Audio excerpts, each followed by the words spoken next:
sebagai madrasah pertama bagi seorang anak dan juga sebagai wanita karir tentunya.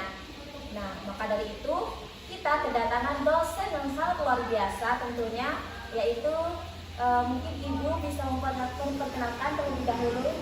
Baik, terima kasih. Halo, perkenalkan dulu, nama saya Ummu Umayyah. Kebetulan saya seorang ibu dari seorang anak kecil yang sedang lucu-lucunya. Sekarang saya menjadi dosen di salah satu universitas, yaitu Universitas Kiai Haji Abdul Khalid Aceh, Mojokerto.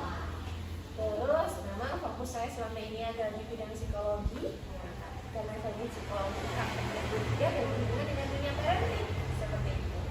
Wah, sangat luar biasa sekali ya teman-teman. Jadi Ibu ini sebagai tentunya sebagai ibu rumah tangga dan juga sebagai ibu karir, yang mana cara memanage waktunya itu seperti apa Ibu kalau misalkan? Kalau memanage waktu ini memang agak susah gampang ya. Jujur saja manage waktu yang paling susah dalam manage waktu ibunya sendiri. Mom time-nya sendiri itu sangat jarang sekali.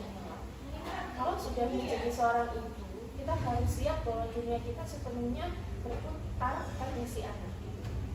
Kita harus siap terlebih dahulu. Kita harus siap tahu terlebih dahulu bahwa jadi ibu karena nggak bisa tidur. Jadi ibu karena nggak punya waktu buat minum kopi. Jadi ibu karena nggak ada waktu buat ke kamar mandi.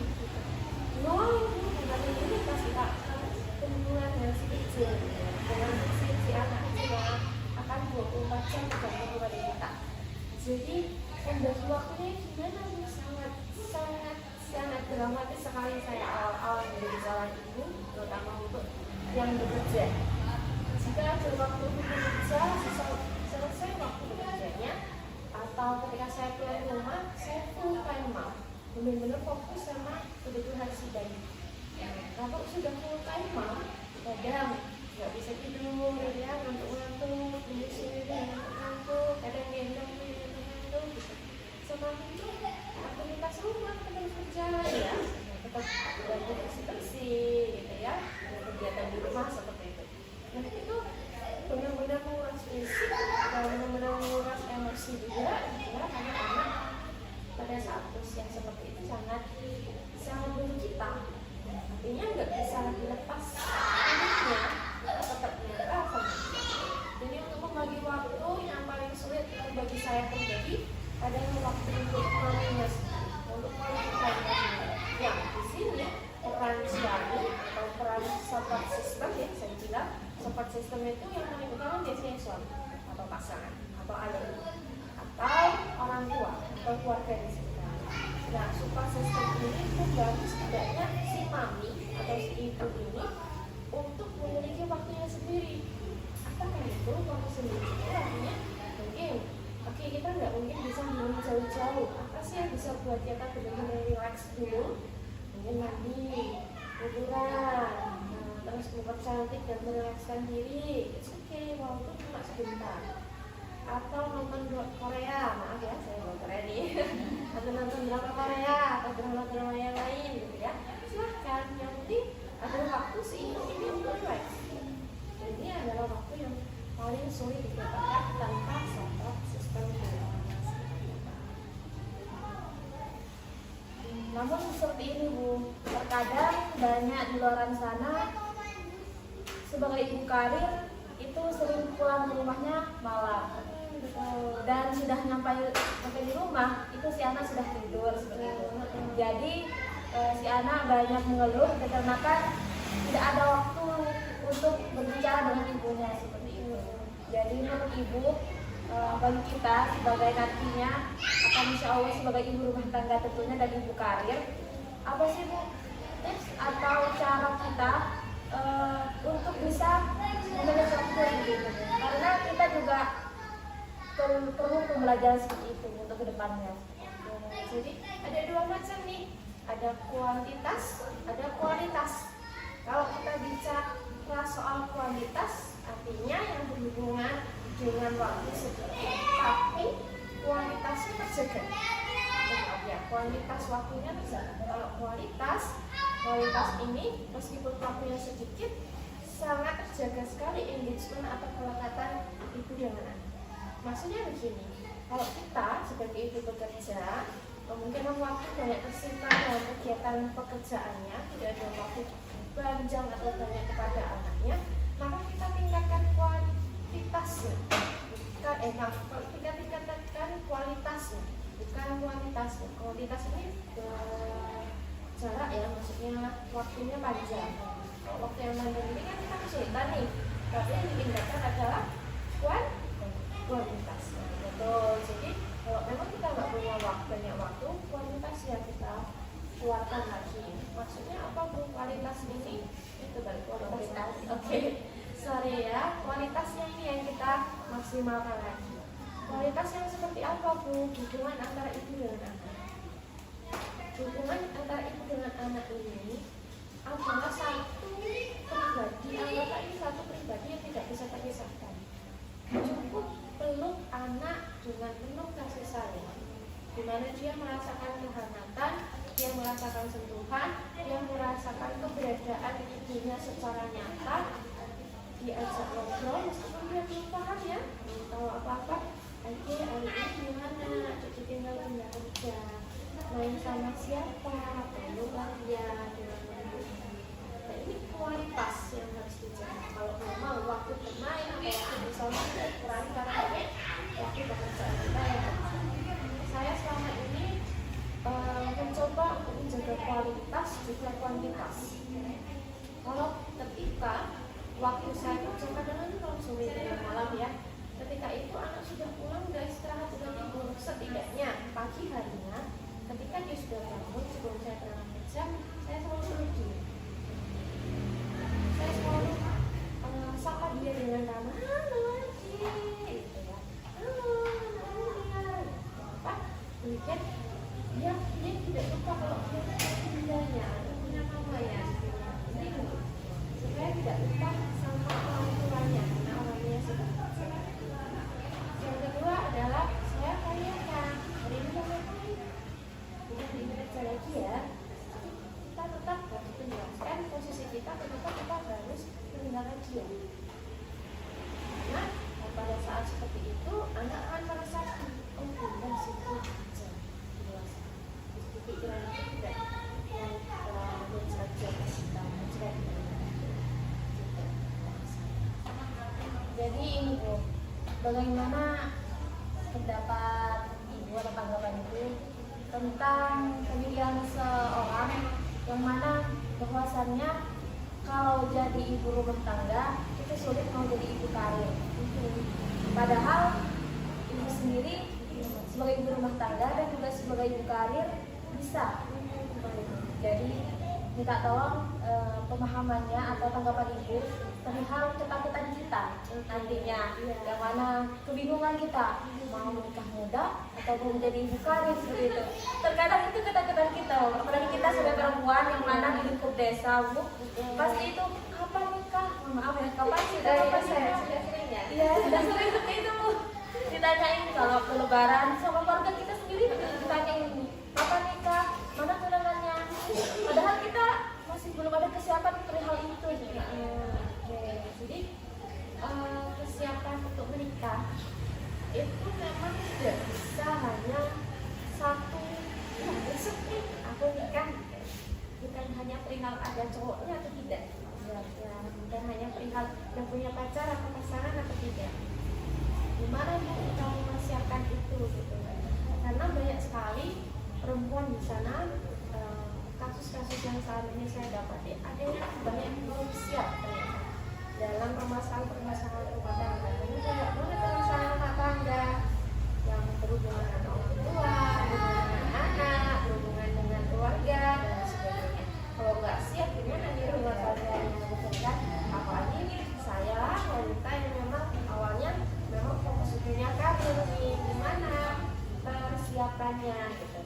Kalau saya, kalau tinggal di desa, sama seperti Mbaknya, awalnya itu saya memanage diri saya, di mana saya mencoba untuk bergaul dengan orang-orang yang terbuka dalam artian oke, saya wanita karir yang mengejar karirnya, kesuksesan tidak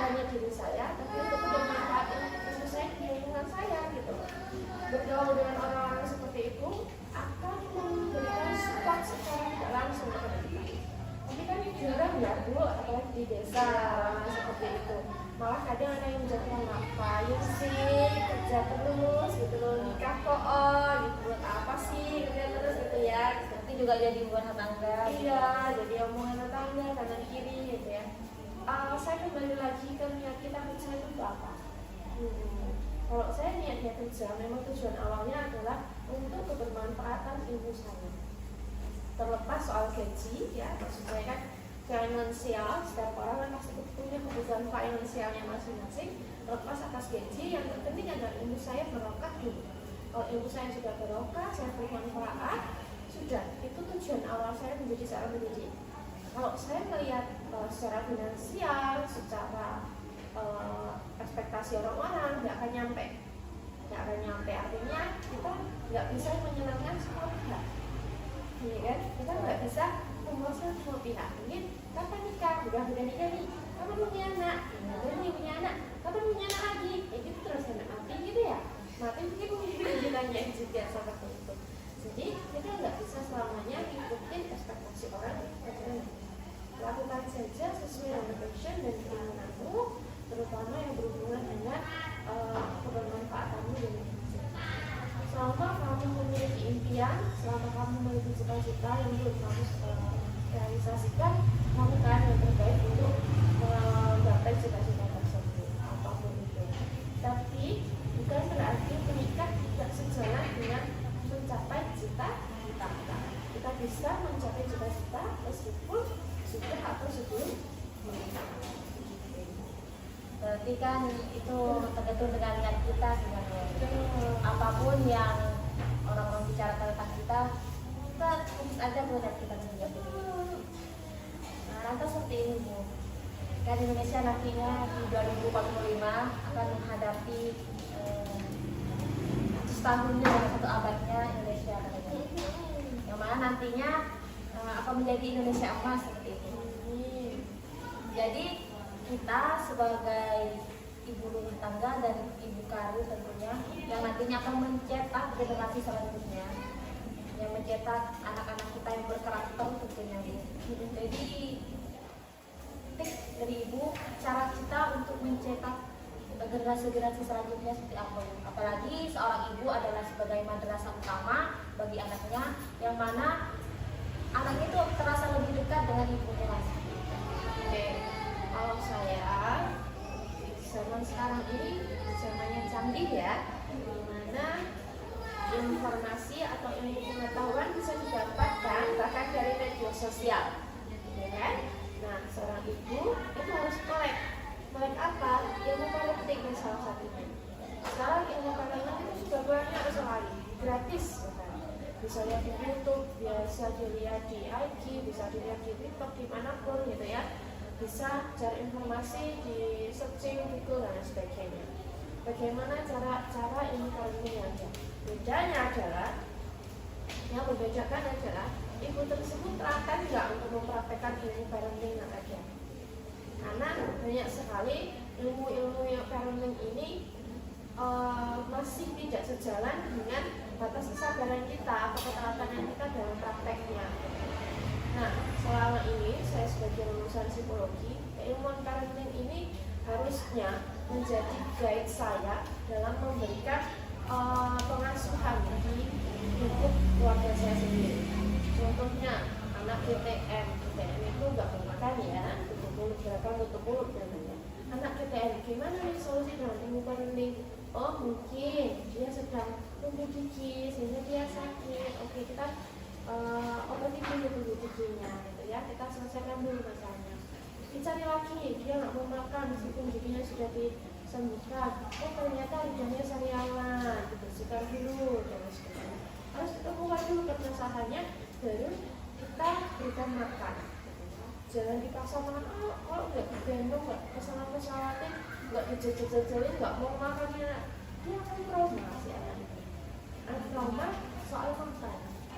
Akhirnya dia tidak akan mudah untuk makan apa yang diinginkan. Karena selama ini dia mengenalnya tentang makan hal yang tidak menyenangkan. Nah, itu jangan sampai terjadi. Jadi meskipun dalam posisi makan harus memberikan kenangan yang indah kepada anak tersebut.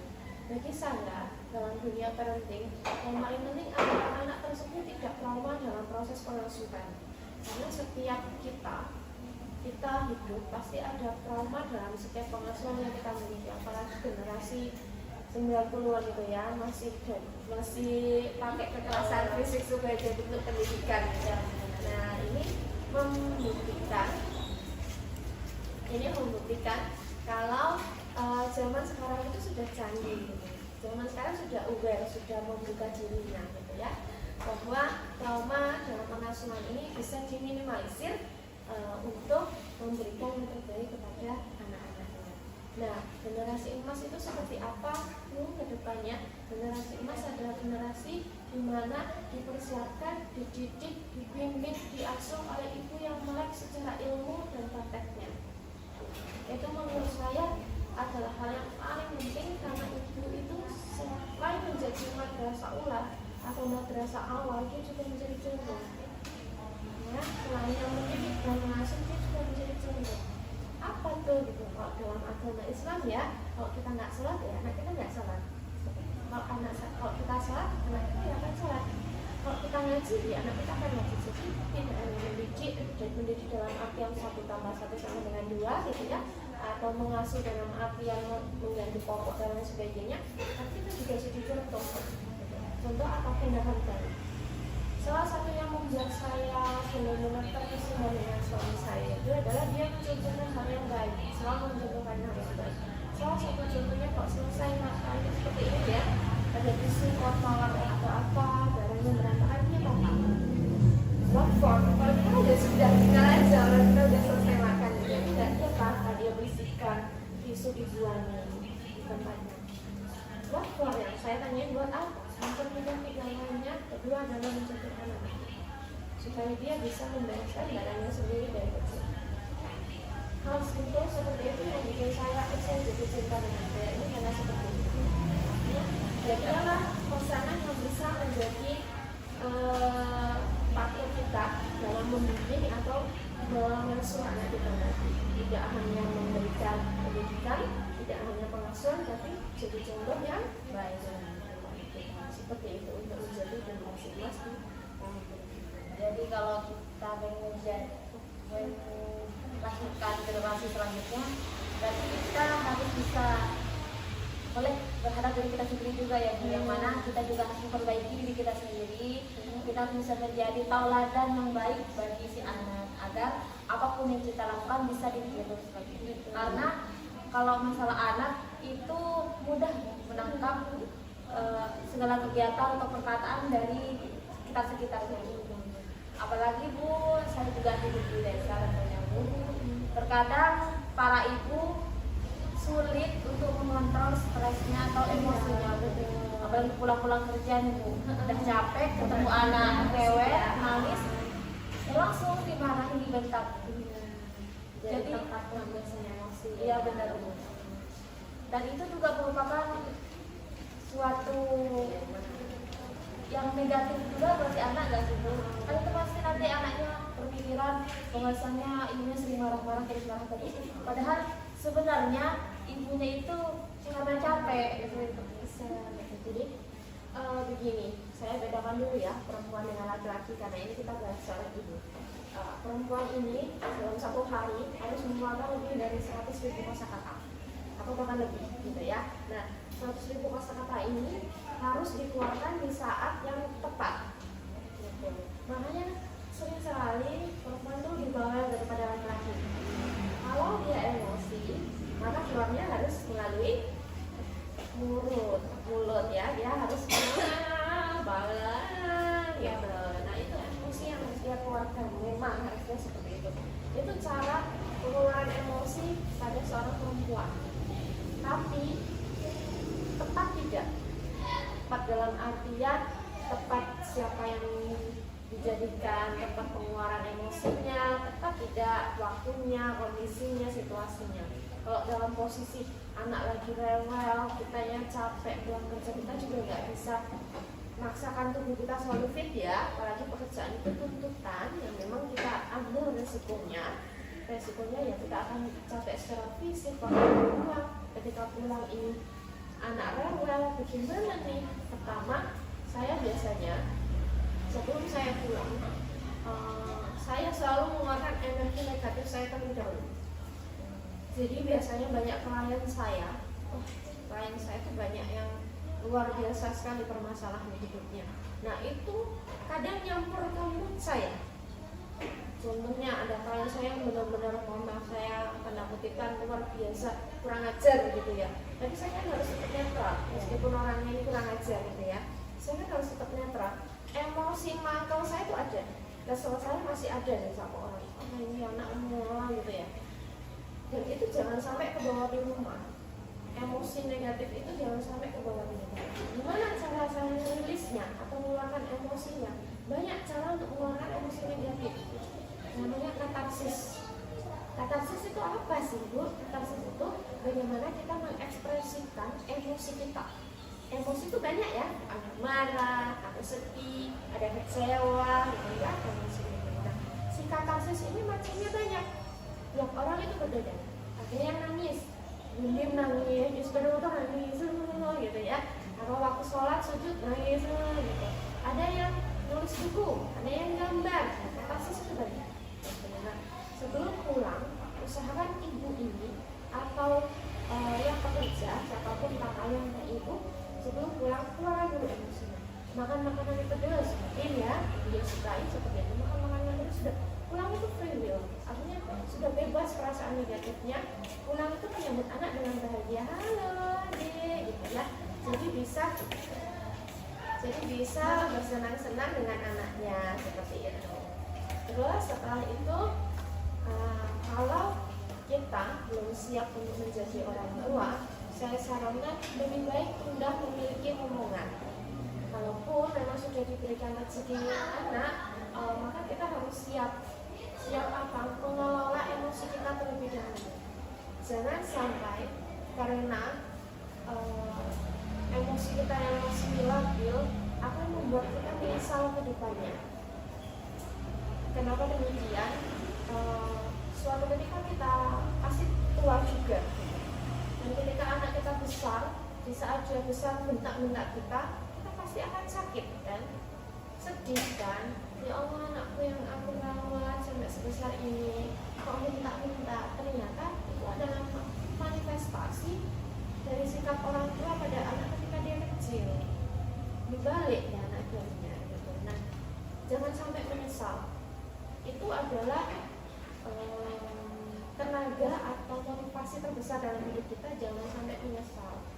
Nanti tua, siapa lagi yang akan merawat kita dengan baik kalau kita tidak merawat anak kita dengan baik juga. Kalau kita ingin diperlakukan baik sama anak kita juga harus memperlakukan baik kepada anak. Jadi berat sebenarnya, Bu. Iya, sudah Berat sekali ya.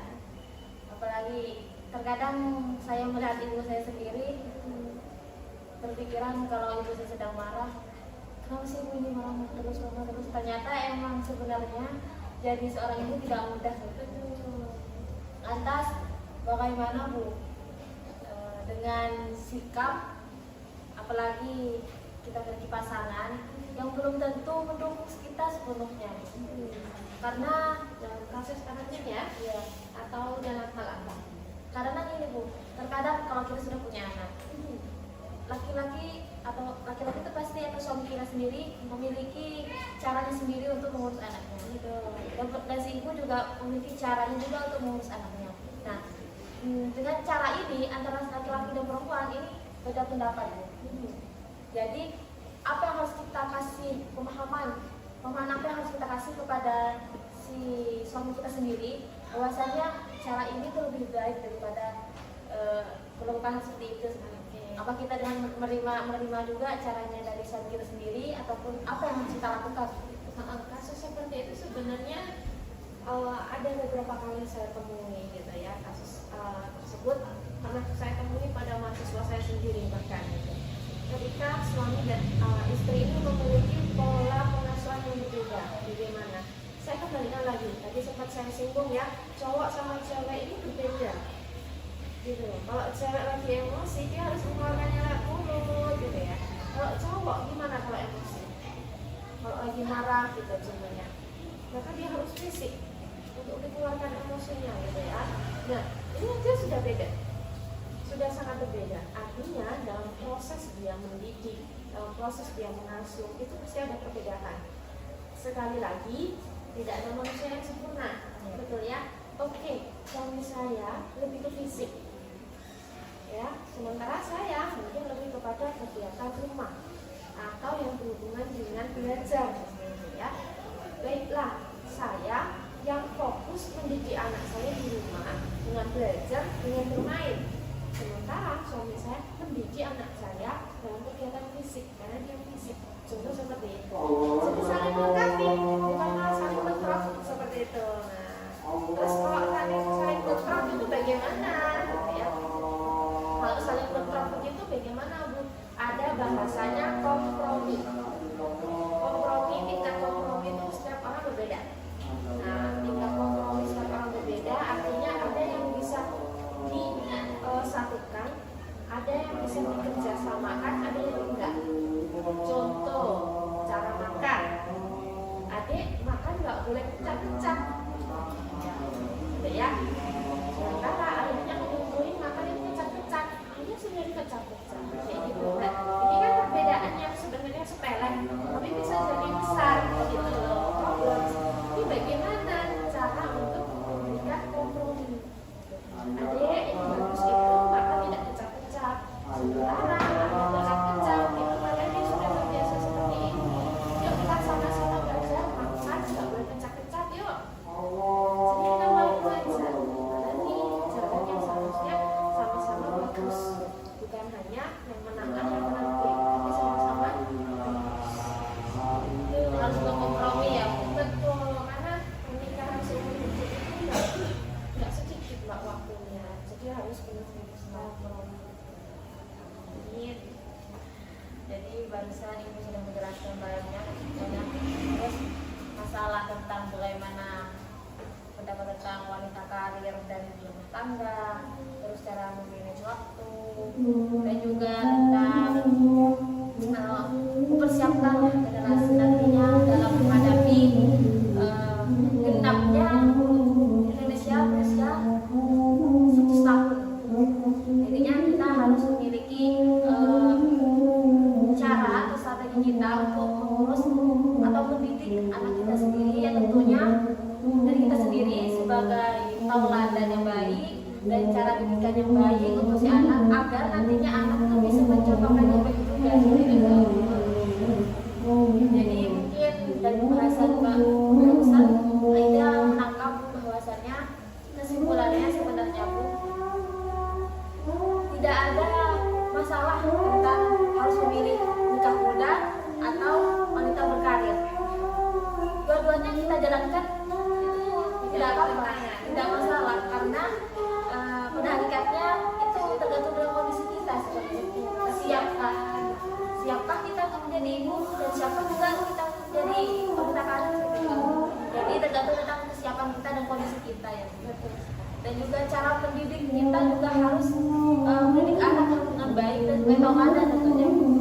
Dan untuk pasangan kita nantinya kita banyak komunikasi tentunya dan saling berkompromi untuk kedepannya.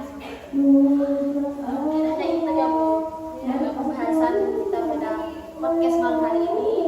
Terima kasih Bu sudah memberikan kita wawasan. Terima kasih sudah ya Bu, dan juga terima kasih Bu atas waktunya. Karena menurut saya ini sangat penting bagi saya pribadi juga dengan teman-teman yang mendengarkan podcast pada malam hari ini. Apalagi saya sebagai perempuan, rasa ketakutan saya sangat besar terhadap menikah muda.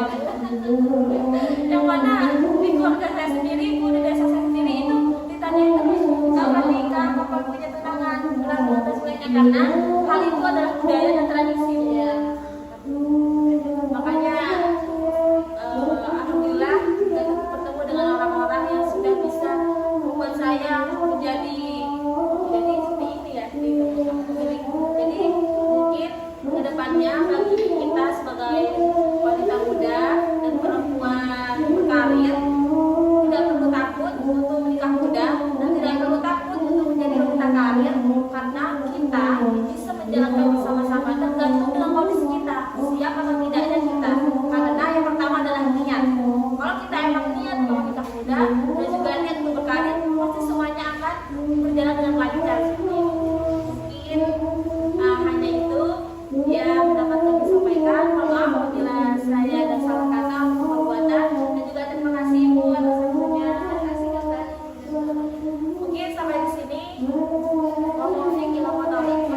Assalamualaikum warahmatullahi